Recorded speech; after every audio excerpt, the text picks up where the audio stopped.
The morning of September 15th, 1987, started like any other Tuesday for Sarah Mitchell. She had no way of knowing that by sunset, her name would be whispered in government corridors from Washington to Moscow. Sarah worked as a communications analyst for a small defense contractor in Cleveland, Ohio. Her job involved decoding encrypted military transmissions, a skill she had developed during her 8 years in the Navy before transitioning to civilian work. That Tuesday morning, Sarah received an unusual assignment. Her supervisor, Frank Rodriguez, handed her a manila envelope marked with red security tape. Inside were intercepted radio communications from Eastern European sources, specifically from what appeared to be Soviet military installations near the Polish border. The transmissions were fragmented, but Sarah's trained ear picked up references to something called Operation Lake Mirror. As Sarah worked through the coded messages, she began to piece together something alarming. The communications suggested a planned military exercise that would involve aircraft movements over the Great Lakes region. More concerning were references to asset extraction and deep water protocols. Sarah had seen similar language before during her Navy service, usually in connection with covert operations. By noon, Sarah had decoded enough of the transmissions to realize this was not a routine military exercise. The communications indicated that Soviet agents were planning to use the Great Lakes as a testing ground for new infiltration techniques. They had somehow obtained detailed maps of underwater topography around Erie Lake, along with current patterns and seasonal temperature data. Sarah immediately reported her findings to Frank, who seemed unusually nervous about the information. He told her to continue working on the transmissions, but to keep her findings strictly confidential. Something in his manner made Sarah uneasy. Frank had always been straightforward with her, but now he avoided eye contact and kept checking his watch. Around 3 in the afternoon, Sarah made a breakthrough that changed everything. She discovered that the Soviet operation was not just about testing infiltration routes. They were planning to establish a permanent underwater communication station in Erie Lake, using advanced technology that would allow them to monitor and potentially disrupt NATO communications across the entire Great Lakes region. The implications were staggering. Such a station could intercept military communications from several major American and Canadian military installations. It could also serve as a coordination point for sleeper agents throughout the Midwest. Sarah realized she had stumbled upon one of the most significant intelligence discoveries of the Cold War era. She began preparing a comprehensive report, but before she could finish, Frank appeared at her desk with 2 men she had never seen before. They wore dark suits and had the unmistakable bearing of federal agents. Frank introduced them as specialists from the Department of Defense who needed to discuss her findings immediately. The men, who identified themselves only as Agent Brooks and Agent Williams, escorted Sarah to a conference room. They questioned her extensively about her decoding process and asked for all her notes and preliminary findings. Sarah cooperated fully, believing she was contributing to national security. However, as the questioning continued, Sarah began to sense something was wrong. The agents seemed more interested in who else might have seen her work than in the actual intelligence value of her discoveries. They asked repeatedly whether she had made copies of any documents or shared information with anyone outside the office. When Sarah mentioned that she planned to write a detailed analysis for her superiors, Agent Brooks exchanged a meaningful look with Agent Williams. They told her that her work was now classified at the highest levels and that she would need to come with them for a more thorough debriefing at a secure location. Sarah felt a chill of apprehension. In her years of government work, she had never been involved in anything requiring this level of security. She asked if she could call her husband to let him know she would be late, but the agents insisted there was no time. They needed to move immediately to prevent any compromise of the operation. As they escorted her from the building, Sarah noticed that Frank would not meet her eyes. Other colleagues watched from their desks with expressions of confusion and concern. Sarah tried to project confidence, but privately she was becoming increasingly worried about the unusual procedures being followed. The agents led her to a black sedan parked outside the building. As they drove through Cleveland's industrial district toward the lake, Sarah asked where they were going. Agent Brooks told her they were heading to a temporary command post that had been established to coordinate the response to the Soviet operation. The drive took them along the shoreline of Erie Lake, where Sarah could see a helicopter waiting in a cleared area near the water. The sight of the aircraft made her stomach tighten with anxiety. Though she could not yet imagine the ordeal that awaited her, the helicopter was a military-style aircraft, unmarked but clearly government issue. As they approached, Sarah could see the pilot performing pre-flight checks, while another man in civilian clothes waited nearby. Agent Brooks explained that they would be conducting an aerial reconnaissance of the areas mentioned in the Soviet communications, and Sarah's expertise would be valuable in identifying potential installation sites from above. Sarah climbed into the helicopter with growing unease. Her Navy experience included some flight time, but something felt wrong about this entire operation. The lack of proper briefings, the informal procedures, and the agent's evasive answers to her questions all contradicted standard military protocols she knew well. As the helicopter lifted off over Erie Lake, Agent Williams handed Sarah a set of photographs and maps. He asked her to identify locations that matched references in the decoded transmissions. Sarah spread the materials on her lap and began comparing them with the terrain below. The lake stretched endlessly beneath them, its dark waters hiding whatever secrets might lie in its depths. For nearly an hour, they flew in systematic patterns over the lake. Sarah identified several areas that could potentially match the Soviet plans, including deep water regions with unusual current patterns and areas near shipping channels that would provide cover for underwater operations.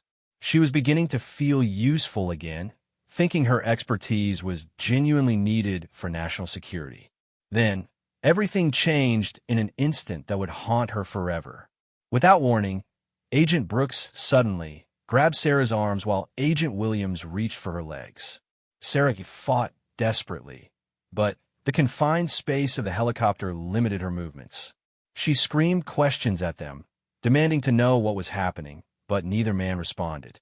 Their faces were cold and professional, as if they were completing a routine task. The helicopter's side door was already open for the reconnaissance mission. As Sarah realized what they intended to do, terror overwhelmed her training and experience. She fought with every ounce of strength she possessed, but the two men were larger and had the advantage of position. They wrestled her toward the open door as the aircraft hovered approximately 200 feet above the lake surface. In her final moments before they threw her out, Sarah heard Agent Brooks say something that burned into her memory.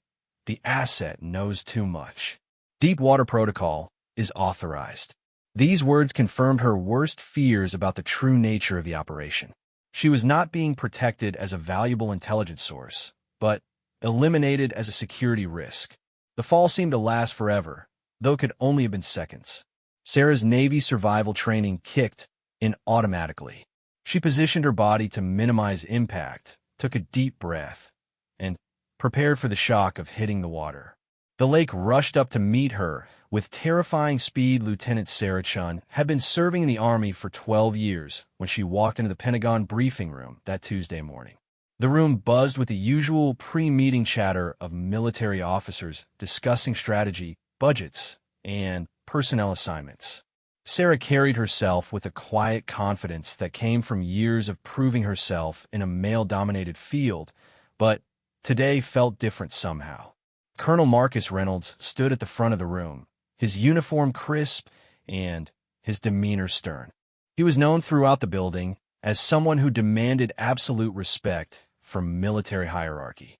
At 55, Reynolds had climbed the ranks through a combination of tactical brilliance and an unwavering belief in traditional military structure.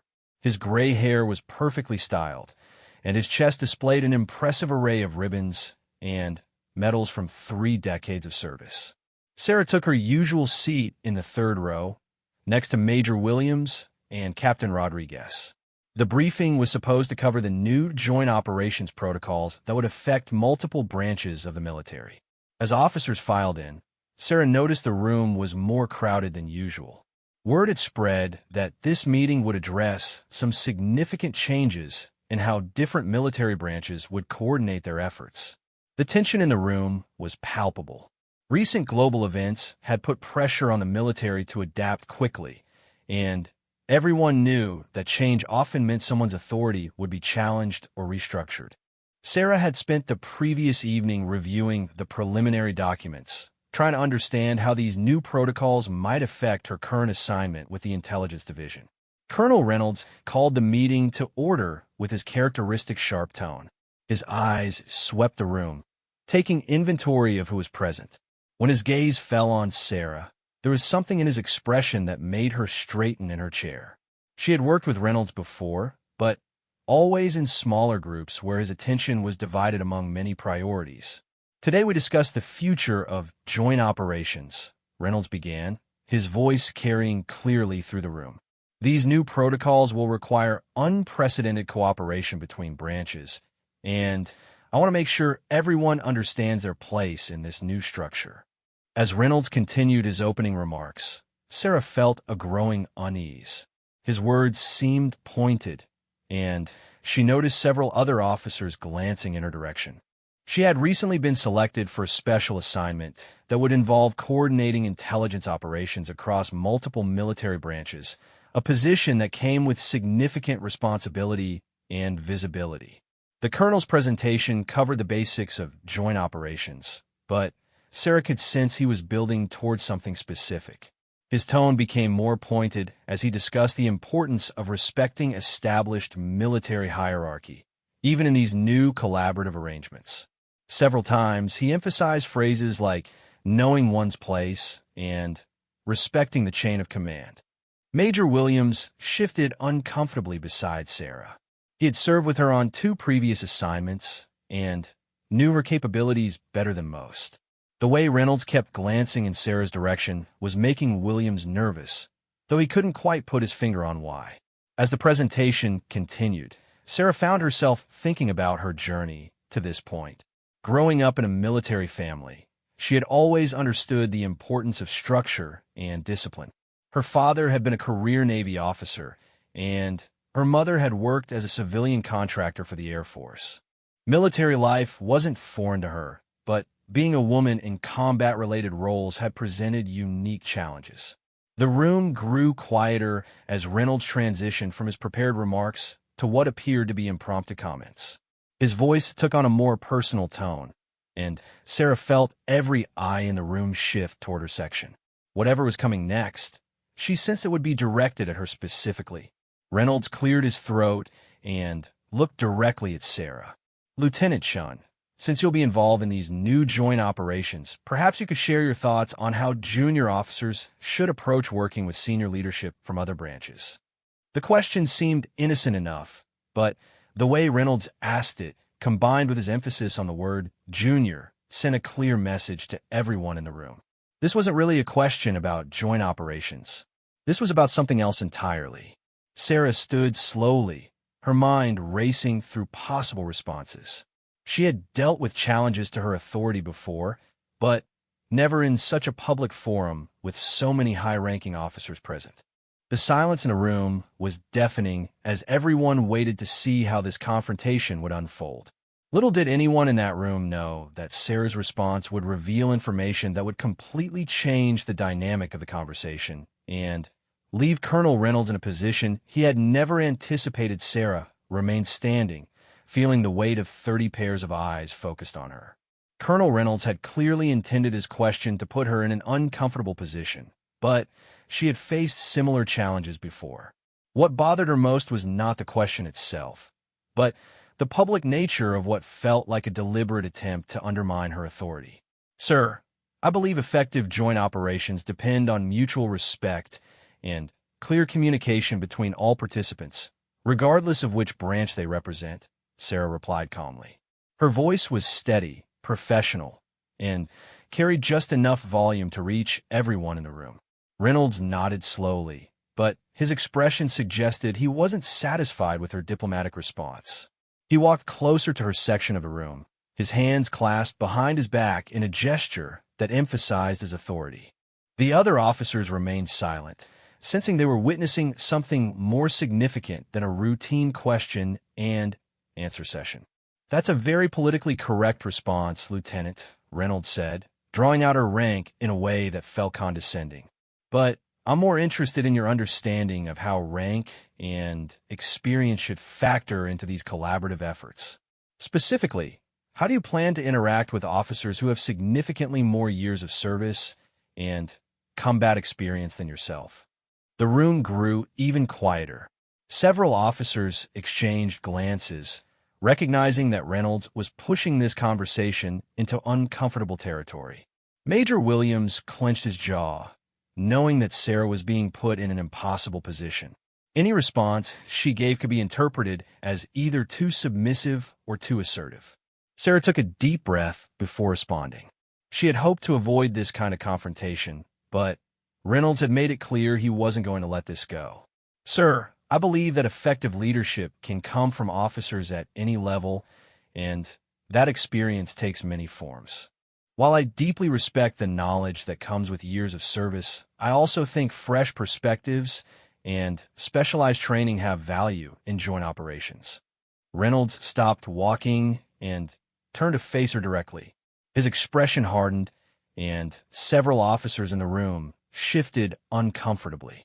What had started as a pointed question was clearly evolving into something more confrontational. "Lieutenant Shun, I think you may have misunderstood something about your role in these new operations," Reynolds said, his voice taking on a sharper edge. "You seem to believe that your recent assignment gives you some kind of special authority. I want to make sure everyone in this room understands the proper chain of command." The accusation hung in the air like a challenge. Sarah felt her pulse quicken, not from fear, but from frustration at being publicly questioned about her professionalism and understanding of military structure. She had always been careful to respect the chain of command, even when she disagreed with decisions or felt that protocol was being used to suppress valid contributions.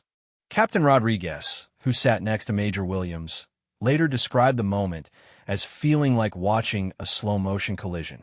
Everyone in the room could see where this was heading, but no one seemed able to stop it. Reynolds had clearly decided to make an example of Sarah, perhaps believing that establishing his authority over her would send a message to other officers about the limits of these new collaborative arrangements. "Colonel Reynolds, I have never claimed any authority beyond what has been formally assigned to me," Sarah replied, her voice remaining calm despite the obvious provocation. "My understanding of my role comes directly from the written orders I received, which I assume originated from appropriate command authority." Reynolds's eyes flashed with irritation at her measured response. He had expected either defensiveness or submission, but Sarah's calm professionalism was making it difficult for him to justify his increasingly aggressive tone. The other officers in the room were beginning to look uncomfortable with the direction of the conversation. "I think you need a reminder about your actual rank and position, Lieutenant," Reynolds said, emphasizing her title once again. "Since you seem confused about your place in the military hierarchy, why don't you tell everyone exactly what rank you hold and how long you've held it? I want to make sure there's no misunderstanding about your level of authority in this room." The demand was clearly intended to humble Sarah by forcing her to acknowledge her relatively junior status in front of the assembled officers. Reynolds seemed confident that once everyone heard her admit to being just a lieutenant, any confusion about her role in the joint operations would be resolved in his favor. Sarah looked around the room at the faces of her fellow officers. Some looked sympathetic, others appeared curious about how she would respond to such a direct challenge. A few seemed embarrassed by Reynolds's aggressive approach, recognizing that this kind of public confrontation was unnecessary and unprofessional. She realized that Reynolds had backed himself into a corner with his demand. He was so focused on what he assumed about her rank and authority that he had failed to ask the right questions or verify information that would have been easily available to him if he had bothered to check before staging this public confrontation.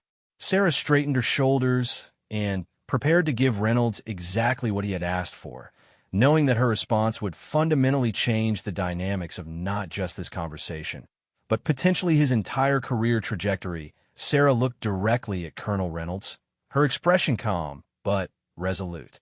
The entire room had fallen into complete silence, with even the usual rustling of papers and quiet coughs absent.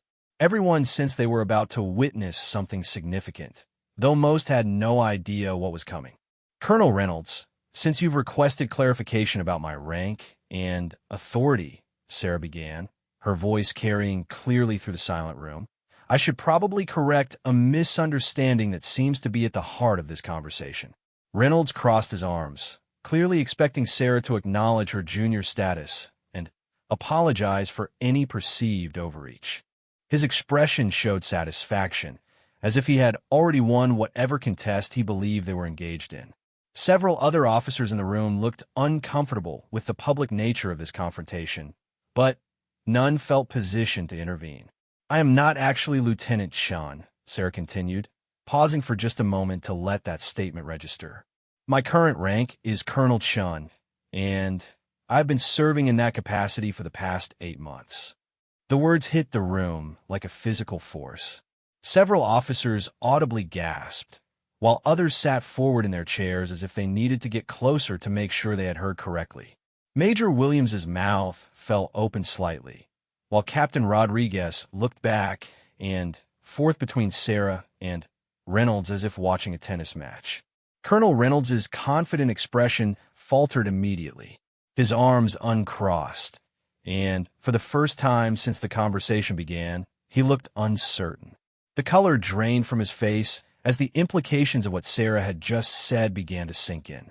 He had been publicly challenging and condescending to a fellow colonel, treating her like a junior officer who needed to be reminded of her place. That's impossible, Reynolds stammered, his previous authority and confidence completely absent. You're listed in my briefing materials as Lieutenant Sean. I have documentation showing your rank as lieutenant. Sarah nodded understandingly. Yes, sir, that's correct. Those documents are outdated. My promotion was part of a classified personnel movement that was only finalized last week. The official announcements haven't been distributed yet, which explains why your briefing materials don't reflect the change. The room remained absolutely silent as officers processed what they had just heard. Reynolds looked around desperately, as if hoping someone would tell him this was some kind of mistake or joke. But Sarah's calm demeanor and matter-of-fact tone made it clear she was completely serious. Furthermore, Sarah continued, my new assignment isn't just coordinating intelligence operations across branches. I've been selected to serve as the Joint Chiefs Special Liaison for all inter-service intelligence coordination. This position reports directly to the Joint Chiefs of Staff and has authority to implement new protocols across all military branches. If the first revelation had been shocking, this second piece of information was devastating. Reynolds had not only been publicly condescending to a fellow colonel, but he had been challenging someone whose authority actually exceeded his own in the specific area they had been discussing. The joint operations protocols he had been presenting weren't just suggestions she would need to follow. They were initiatives she had the power to modify or reject. Major Williams later said that watching Reynolds's face during those moments was like watching someone realize they had just walked off a cliff.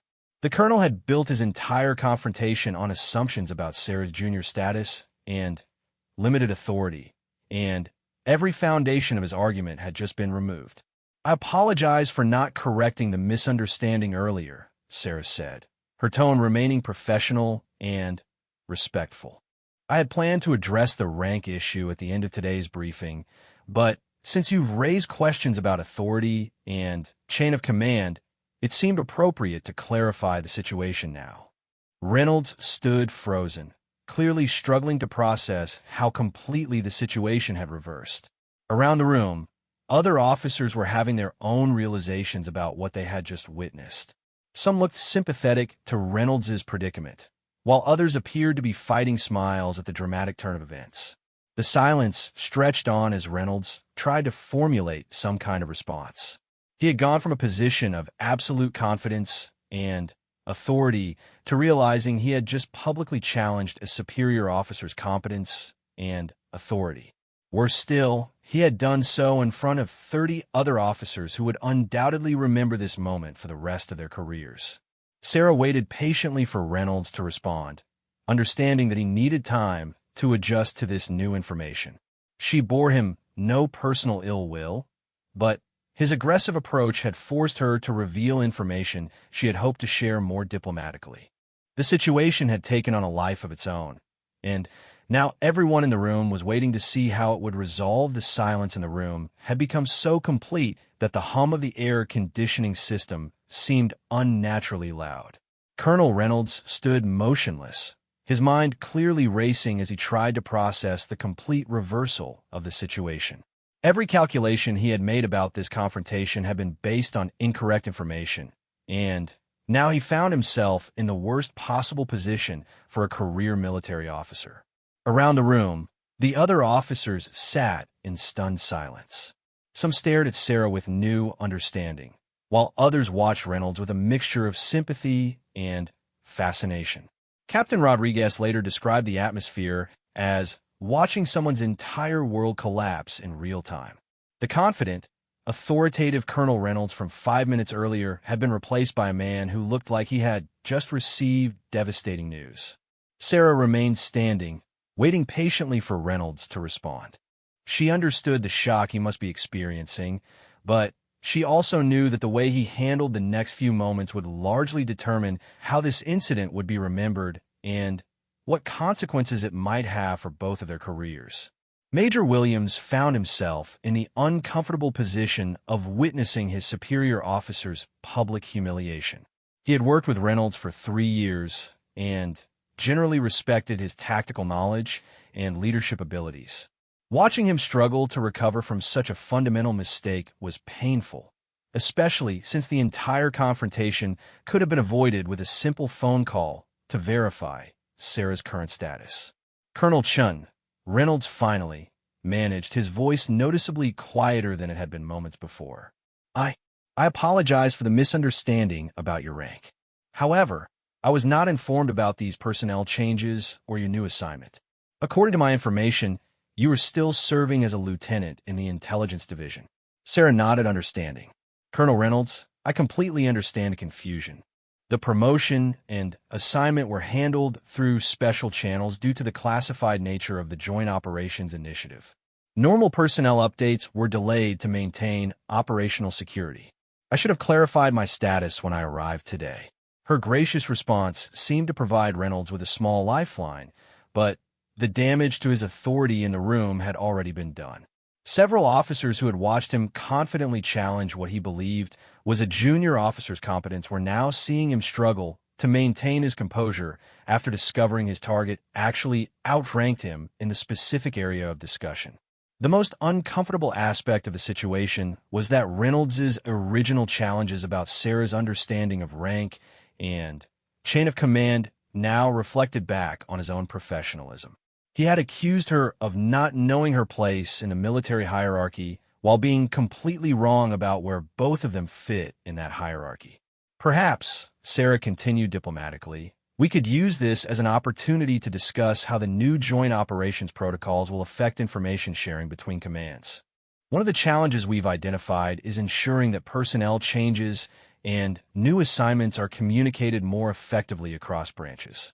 Her attempt to redirect the conversation toward practical matters was professionally gracious, but everyone in the room understood the underlying dynamic. Sarah was offering Reynolds a way to save face by focusing on systemic issues rather than his personal mistake. Whether he would be wise enough to accept that offer remained to be seen. Reynolds struggled visibly with his response. His military training emphasized the importance of accepting responsibility for mistakes, but his pride and concern for his reputation made it difficult to fully acknowledge what had just happened. The room remained tense as officers waited to see whether he would handle the situation professionally or make it worse by continuing to challenge Sarah's authority. Colonel Chun, he said finally, I believe we should discuss the details of your new assignment and how we'll interface with existing command structures. Perhaps we could schedule a separate meeting to go over the specifics of the joint operations protocols and your authority within that framework. It was a face-saving response that avoided directly acknowledging his mistake while implicitly accepting Sarah's authority. Several officers in the room recognized it as the best outcome Reynolds could hope for under the circumstances, though the awkwardness of the situation was far from resolved.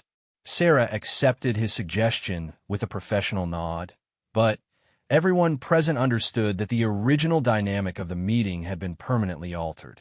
What had begun as Reynolds' attempt to establish his authority over the joint operations discussion had ended with him essentially asking permission to understand how those operations would actually work.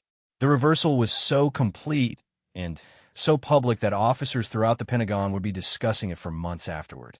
But the most significant moment was still coming just as the tension in the room seemed to be settling into an uncomfortable but manageable aftermath. The conference room door opened.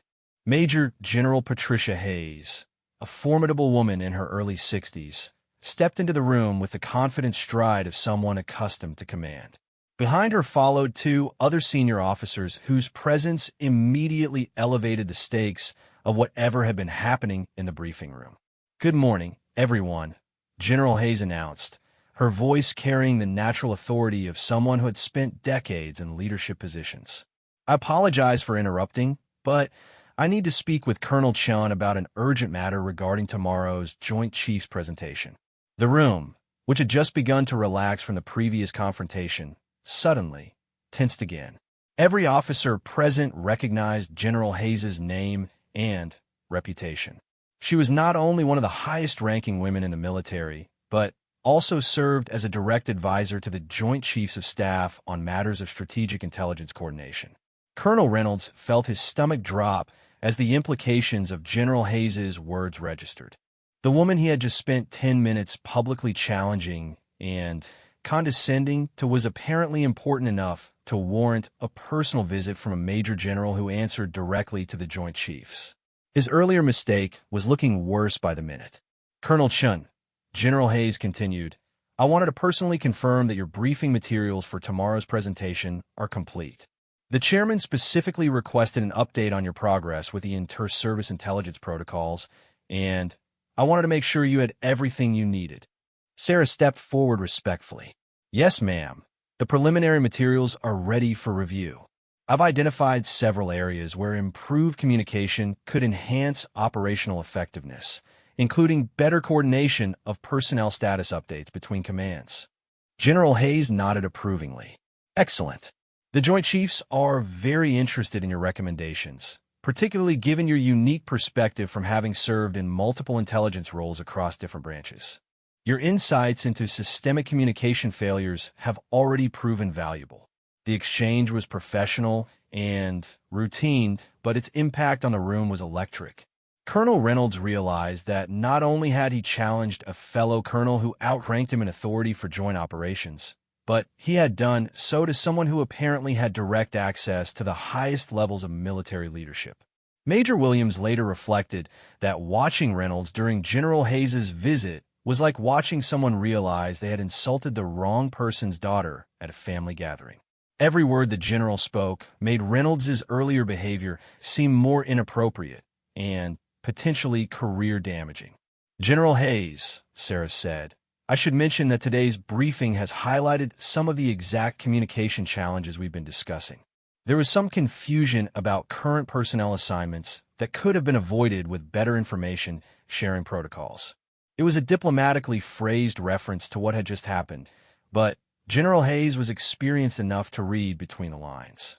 Her eyes swept the room, taking in the unusual tension and the uncomfortable expressions on several faces. When her gaze settled on Colonel Reynolds, her expression became more attentive.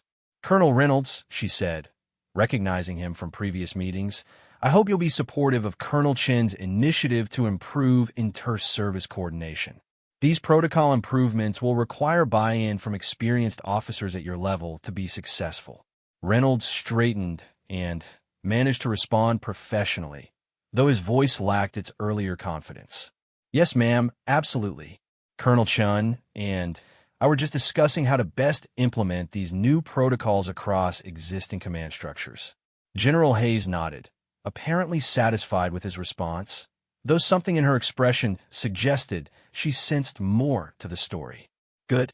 Colonel Chun, please plan to brief the full Joint Chiefs next week on your initial findings.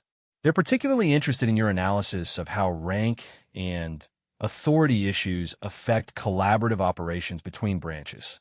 The irony of that final statement was not lost on anyone in the room. Sarah had just been asked to brief the Joint Chiefs on exactly the type of situation that had just unfolded with Colonel Reynolds. Her real-world experience with how assumptions about rank and authority could derail collaborative efforts would certainly inform her recommendations to the highest levels of military leadership.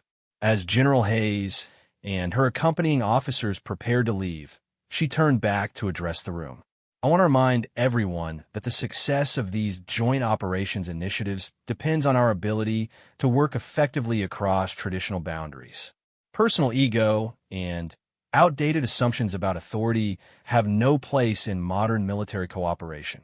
After the senior officers departed, the conference room remained silent for several long moments. Colonel Reynolds sat heavily in his chair, finally understanding the full magnitude of what had just occurred. He had not only challenged a superior officer in public, but had done so to someone whose work was being personally reviewed by the Joint Chiefs of Staff. The story of Colonel Reynolds' confrontation with Lieutenant Chun would become legendary within Pentagon circles, serving as a cautionary tale about the dangers of making assumptions and the importance of verifying information before challenging someone's competence or authority. For Sarah, it became an unexpected demonstration of how quickly situations could change when people operated on incomplete information, a lesson that would prove valuable in her future presentations to military leadership about improving communication and coordination across all levels of command. Lieutenant Sarah Chun had been serving in the Army for 12 years when she walked into the Pentagon briefing room that Tuesday morning. The room buzzed with the usual pre-meeting chatter of military officers discussing strategy, budgets, and personnel assignments. Sarah carried herself with the quiet confidence that came from years of proving herself in a male-dominated field, but today felt different somehow. Colonel Marcus Reynolds stood at the front of the room, his uniform crisp and his demeanor stern. He was known throughout the building as someone who demanded absolute respect from military hierarchy. At 55, Reynolds had climbed the ranks through a combination of tactical brilliance and an unwavering belief in traditional military structure. His gray hair was perfectly styled, and his chest displayed an impressive array of ribbons and medals from 3 decades of service. Sarah took her usual seat in the third row, next to Major Williams and Captain Rodriguez. The briefing was supposed to cover the new joint operations protocols that would affect multiple branches of the military. As officers filed in, Sarah noticed the room was more crowded than usual. Word had spread that this meeting would address some significant changes in how different military branches would coordinate their efforts. The tension in the room was palpable. Recent global events had put pressure on the military to adapt quickly, and everyone knew that change often meant someone's authority would be challenged or restructured. Sarah had spent the previous evening reviewing the preliminary documents, trying to understand how these new protocols might affect her current assignment with the Intelligence Division. Colonel Reynolds called the meeting to order with his characteristic sharp tone. His eyes swept the room, taking inventory of who was present. When his gaze fell on Sarah, there was something in his expression that made her straighten in her chair. She had worked with Reynolds before, but always in smaller groups where his attention was divided among many priorities. "Today we discussed the future of joint operations," Reynolds began, his voice carrying clearly through the room. "These new protocols will require unprecedented cooperation between branches, and I want to make sure everyone understands their place in this new structure."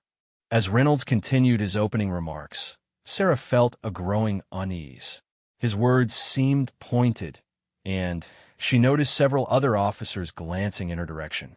She had recently been selected for a special assignment that would involve coordinating intelligence operations across multiple military branches, a position that came with significant responsibility and visibility. The colonel's presentation covered the basics of joint operations, but Sarah could sense he was building towards something specific. His tone became more pointed as he discussed the importance of respecting established military hierarchy, even in these new collaborative arrangements. Several times, he emphasized phrases like knowing one's place and respecting the chain of command. Major Williams shifted uncomfortably beside Sarah. He had served with her on 2 previous assignments and knew her capabilities better than most. The way Reynolds kept glancing in Sarah's direction was making Williams nervous, though he couldn't quite put his finger on why. As the presentation continued, Sarah found herself thinking about her journey to this point. Growing up in a military family, she had always understood the importance of structure and discipline. Her father had been a career Navy officer, and her mother had worked as a civilian contractor for the Air Force. Military life wasn't foreign to her, but being a woman in combat-related roles had presented unique challenges. The room grew quieter as Reynolds transitioned from his prepared remarks to what appeared to be impromptu comments. His voice took on a more personal tone, and Sarah felt every eye in the room shift toward her section. Whatever was coming next, she sensed it would be directed at her specifically. Reynolds cleared his throat and looked directly at Sarah. "Lieutenant Shun, since you'll be involved in these new joint operations, perhaps you could share your thoughts on how junior officers should approach working with senior leadership from other branches." The question seemed innocent enough, but the way Reynolds asked it, combined with his emphasis on the word junior, sent a clear message to everyone in the room. This wasn't really a question about joint operations. This was about something else entirely. Sarah stood slowly, her mind racing through possible responses. She had dealt with challenges to her authority before, but never in such a public forum with so many high-ranking officers present. The silence in the room was deafening as everyone waited to see how this confrontation would unfold. Little did anyone in that room know that Sarah's response would reveal information that would completely change the dynamic of the conversation and leave Colonel Reynolds in a position he had never anticipated. The impact was like hitting concrete. Pain shot through her entire body as she plunged deep beneath the surface. The cold water of Erie Lake in September was a shock that nearly caused her to exhale her precious air supply. But Sarah's military training and survival instincts took over. She fought her way back to the surface, gasping and treading water as the helicopter circled overhead.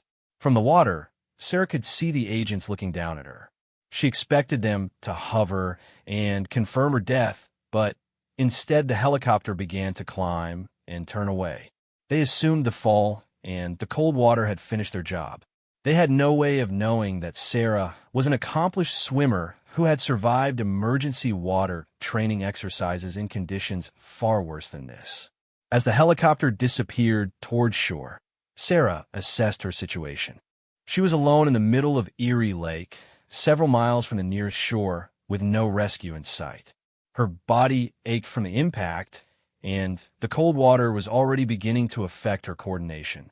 But she was alive, and her mind was clear enough to understand the magnitude of what had just happened.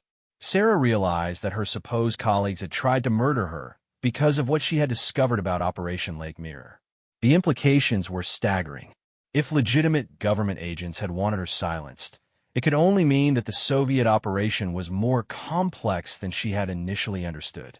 There might be American collaborators involved, or the operation itself might be something entirely different from what the communications had suggested. Floating in the dark water, Sarah made a decision that would change her life forever. Instead of simply trying to survive and return to shore to report what had happened, she would use this apparent death to her advantage. If her attackers believed she was dead, she could investigate the truth about Operation Lake Mirror without being hunted. But first, she had to survive. The shore was a long way off, and the water temperature was dropping as evening approached. Sarah began swimming toward what she estimated was the closest shoreline, pacing herself carefully to conserve energy. Her military training had prepared her for exactly this type of emergency, though she had never imagined using those skills under such circumstances. As she swam, Sarah's mind raced with questions and possibilities. Who were the real agents Brooks and Williams? How high up did this conspiracy reach? And, most importantly, what was the true purpose of Operation Lake Mirror? The answers to these questions were somewhere on shore, waiting to be discovered by a woman who was now officially dead. Sarah's swim to shore took nearly 4 hours. By the time she dragged herself onto a rocky beach near Ashtabula, Ohio, darkness had fallen and her body was numb with cold. She lay gasping on the stones for several minutes, allowing her circulation to return and her strength to recover. The lights of a small fishing village twinkled in the distance, but Sarah knew she could not simply walk into town and ask for help. If the people who had tried to kill her believed she was dead, that gave her a crucial advantage. But it also meant she could not contact anyone from her previous life, including her husband Tom. The thought of what he would go through when she failed to come home was almost unbearable. But Sarah knew that revealing her survival too soon would put both of them in danger. Sarah made her way carefully through the darkness toward the village. Her clothes were soaked and torn, and she needed dry clothing and shelter before hypothermia set in. She found an unlocked summer cottage on the outskirts of town and broke in through a window. Inside, she found women's clothing that approximately fit her, along with canned food and bottled water. As she warmed up and changed clothes, Sarah began to plan her next moves. She needed to find out who had ordered her death and why. More importantly, she needed to determine whether Operation Lake Mirror was a genuine Soviet threat or something else entirely. The behavior of the supposed agents suggested that American officials were involved in whatever was happening. Sarah found a small amount of cash in the cottage and left an equivalent amount behind to pay for what she had taken. She also found a regional telephone directory and began researching her options. The nearest major city was Cleveland, where her investigation had begun. But returning there too soon would be dangerous if her supposed death was being monitored.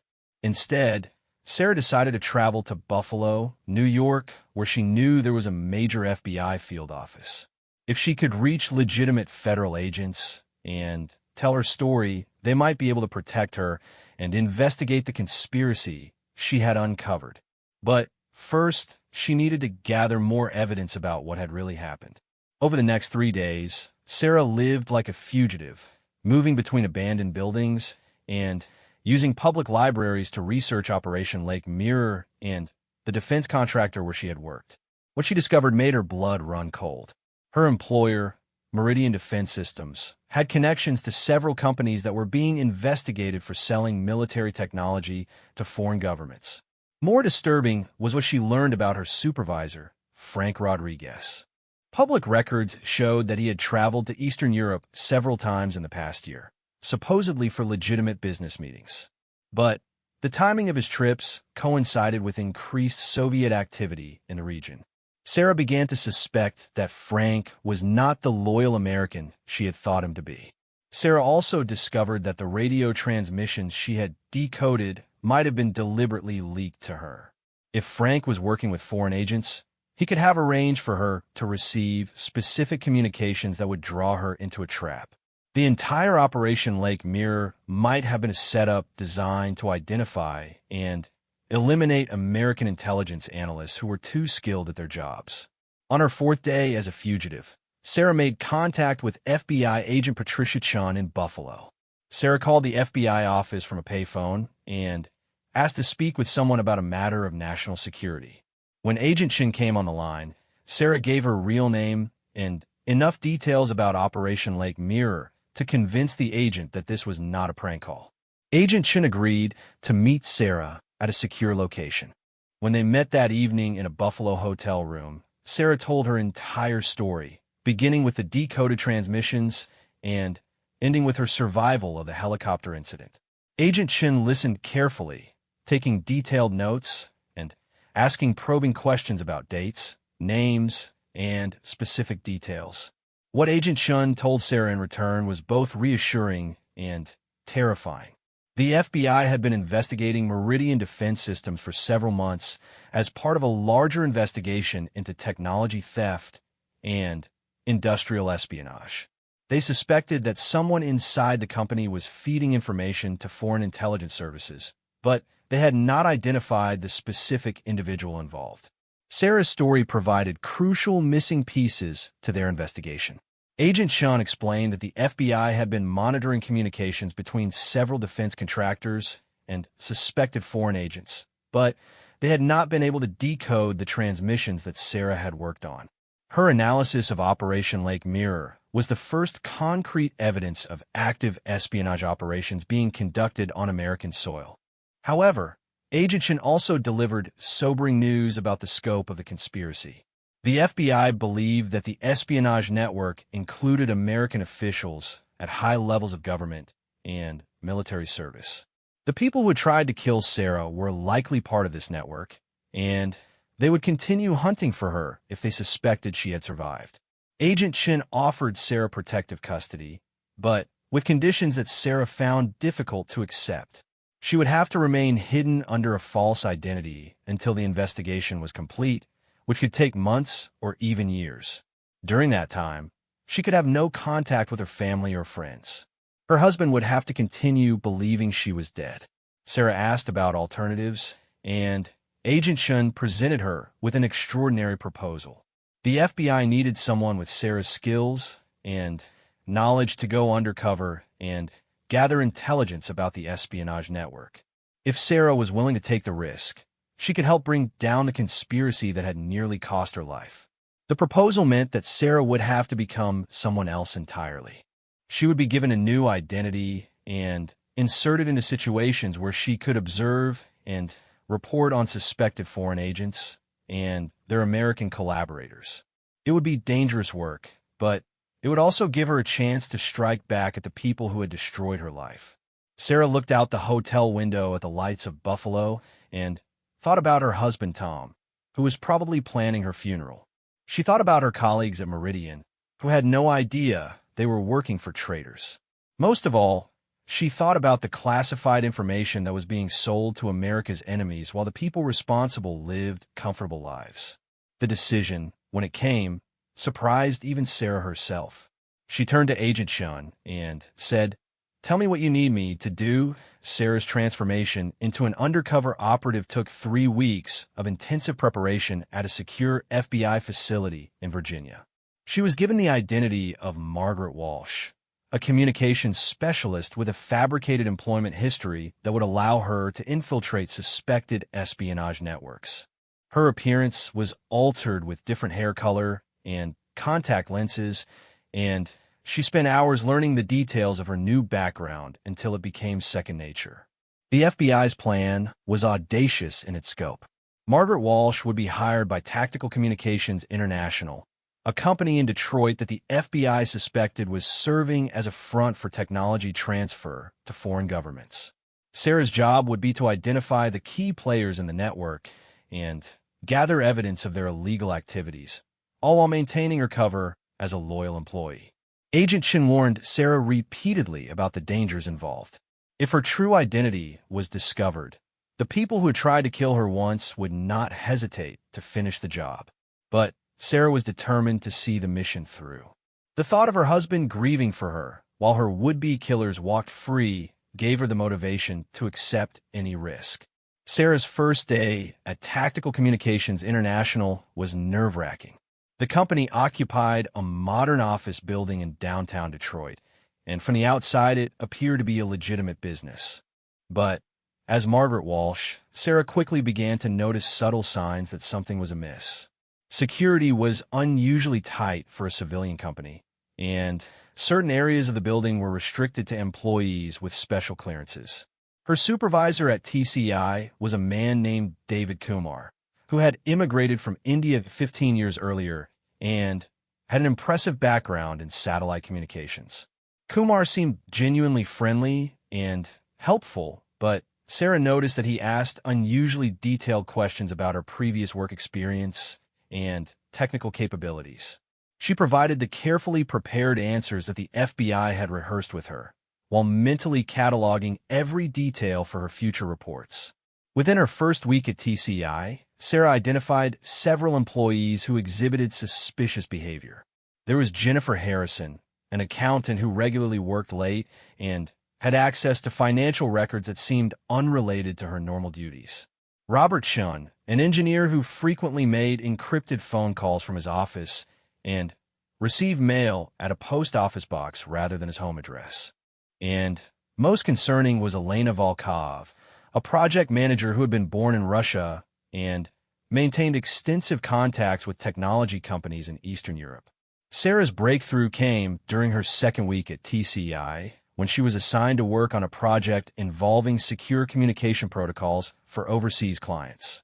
As she reviewed the technical specifications, she realized that the equipment being designed could be used to intercept and decode NATO military communications. The project was supposedly for civilian clients in neutral countries, but the capabilities being built into the system were far beyond what any legitimate customer would need. More damning was what Sarah discovered when she accessed the company's client database during her lunch break. Using techniques the FBI had taught her, she was able to view restricted files that showed TCI was billing for services that matched exactly the specifications mentioned in the Operation Lake Mirror communications she had decoded weeks earlier. The company was not just selling technology to foreign governments. They were actively participating in espionage operations against the United States. Sarah carefully documented everything she found and passed the information to Agent Chun through a secure communication system the FBI had established. Chun's response was immediate and alarming. The FBI had been monitoring other suspected companies and discovered that TCI was part of a much larger network involving at least a dozen American businesses and several high-ranking government officials. The investigation had reached a critical phase, and Sarah was asked to take greater risks to gather evidence. Chun needed Sarah to access physical documents and computer files that could only be obtained by breaking into restricted areas of the TCI building. Sarah would have to work after hours when security was reduced, but the potential payoff was enormous. On a Friday evening in late October, Sarah implemented the plan she and Agent Chun had developed. She remained in the building after normal business hours, hiding in a supply closet until the security guards completed their routine sweep. Then, she made her way to David Kumar's office, where the FBI believed crucial planning documents were stored. Using lockpicking tools the FBI had provided, Sarah gained access to Kumar's office and began photographing documents with a miniature camera. What she found exceeded even the FBI's expectations. Kumar had been maintaining detailed records of technology transfers to Soviet military installations, including blueprints for the underwater communication station that Operation Lake Mirror had referenced. More shocking was a communication log that showed Kumar had been in direct contact with the agents who had thrown Sarah from the helicopter. The log referred to asset termination and security containment, making it clear that Kumar knew about the attempt on her life. Sarah realized she was sitting in the office of one of the people responsible for trying to murder her. As Sarah continued photographing documents, she heard footsteps in the corridor outside. Someone was approaching Kumar's office, and Sarah had no way to escape without being seen. She quickly gathered the documents and hid behind Kumar's desk, hoping the person would pass by without entering the office. But the footsteps stopped directly outside the door, and Sarah heard the sound of a key being inserted into the lock. Someone was entering the office, and Sarah was trapped with evidence that would expose the entire espionage network if discovered. She clutched the camera and prepared for a confrontation that could determine the fate of the investigation and her own survival. The door opened, and fluorescent lights flooded the office. Sarah held her breath and remained motionless behind the desk, knowing that discovery would mean not just the failure of her mission, but likely her death. Footsteps moved around the office, and Sarah could hear papers being shuffled and file drawers being opened. Then, a voice she recognized spoke quietly into a phone. "The documents are secure, but we may have a problem. Security reports indicate someone accessed the building outside normal hours. We need to accelerate the timeline and implement final protocols immediately." It was Elena Volkov, and she was clearly communicating with other members of the espionage network. Sarah realized that her infiltration had been detected, and the entire operation was about to be exposed. She had minutes, perhaps less, before armed agents arrived to eliminate the security threat. She represented Sarah remained motionless behind Kumar's desk as Elena Volkov continued her phone conversation. Through careful listening, Sarah learned that the espionage network was planning to evacuate key personnel and destroy evidence within the next 24 hours. Volkov mentioned specific names and locations that Sarah knew would be crucial for the FBI's investigation. When Volkov finally left the office, Sarah waited several minutes before emerging from her hiding place. She had to make a critical decision: attempt to escape immediately with the evidence she had already gathered, or take the enormous risk of staying longer to collect information about the network's evacuation plans. The intelligence she had just overheard could lead to the capture of dozens of foreign agents and their American collaborators. Sarah chose to stay. She made her way carefully through the darkened building to Volkov's office, using the lockpicking skills the FBI had taught her to gain entry. Inside, she found exactly what she was looking for: detailed evacuation plans, lists of safe houses, and communication protocols for emergency situations. More importantly, she discovered a master list of all network participants, including several names that shocked her with their high-ranking positions in government and military organizations. As Sarah photographed the critical documents, she heard vehicles arriving outside the building. Through the window, she could see black SUVs positioning themselves around the entrances. Armed men in tactical gear were deploying to secure the building. The security breach had triggered a full response from the espionage network, and Sarah was about to be trapped inside. But Sarah had one advantage that her enemies did not expect. During her weeks of preparation with the FBI, she had studied the building's blueprints and identified multiple escape routes. There was a service tunnel that connected the basement to a storm drain system, providing access to the street several blocks away. Sarah had hoped never to use this escape route, but the situation left her no choice. Sarah made her way to the basement as armed men entered the upper floors of the building. She could hear them conducting a systematic search, moving from office to office as they looked for the intruder. Sarah reached the service tunnel entrance just as she heard footsteps on the basement stairs. The tunnel was narrow and dark, but Sarah navigated it using a small flashlight the FBI had provided. The sound of her pursuers faded as she crawled through the underground passage toward the storm drain system. After 20 minutes of difficult movement through cramped spaces, she emerged through a drainage grate into an alley behind a restaurant 3 blocks from the TCI building. Sarah immediately contacted Agent Chun using an emergency communication protocol. Within an hour, FBI tactical teams were surrounding the TCI building and several other locations identified in the documents Sarah had photographed. The simultaneous raids netted 23 suspects, including David Kumar, Elena Volkov, and Jennifer Harrison. More importantly, the evidence Sarah had gathered led to the identification of the government officials who had been protecting the espionage network. Among those arrested over the following days were a Deputy Assistant Secretary of Defense, 2 senior NSA analysts, and a congressional aide who had been providing classified information to foreign handlers for over 3 years. The investigation also revealed the truth about Operation Lake Mirror. It was not a Soviet infiltration plan, but rather a joint operation between American traders and foreign intelligence services to establish a permanent espionage infrastructure in the Great Lakes region. The underwater communication station Sarah had identified in her original analysis was real, but it was being built with American technology provided by the conspirators. Frank Rodriguez, Sarah's former supervisor, was arrested at his home in Cleveland. During his interrogation, he revealed that Sarah had been targeted for elimination because her skills as an analyst made her too dangerous to the network security.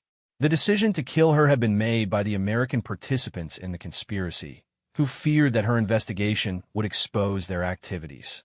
The agents who had thrown Sarah from the helicopter were identified as contract killers working for the espionage network, not legitimate government operatives. Both men were arrested within a week of the initial raids, and they provided information that led to the dismantling of similar networks in other parts of the country. 6 months after her supposed death, Sarah was finally able to resume her real identity and return to her husband Tom. The reunion was emotional and difficult, as Tom struggled to understand why Sarah had allowed him to believe she was dead for so long. But as the full scope of the conspiracy became public knowledge, he realized that Sarah's sacrifice had prevented a massive compromise of American national security. Sarah's courage and determination had exposed one of the largest espionage networks in American history. The information she gathered during her undercover work led to the conviction of 47 individuals and the prevention of technology transfers that could have given foreign governments significant military advantages. The case became a model for counterintelligence operations, and Sarah was eventually recruited to help train other agents in similar techniques. She never returned to routine intelligence analysis, instead becoming a specialist in deep cover operations against foreign espionage networks. The underwater communication station that had started the entire investigation was located and destroyed by Navy divers 3 months after the arrests. The site, in 60 feet of water off the Ohio coast of Erie Lake, contained sophisticated equipment that could have monitored communications across the entire Great Lakes region. Years later, when asked about her decision to risk everything for the investigation, Sarah would simply say that some things were worth dying for, and protecting her country was one of them. She had surfaced from the dark waters of Erie Lake not just as a survivor, but as a guardian of American security who had helped preserve the nation's most crucial secrets. The memory of that September evening when she was thrown from a helicopter would always remain with Sarah. But rather than a symbol of victimization, it became a reminder of her strength and her commitment to justice.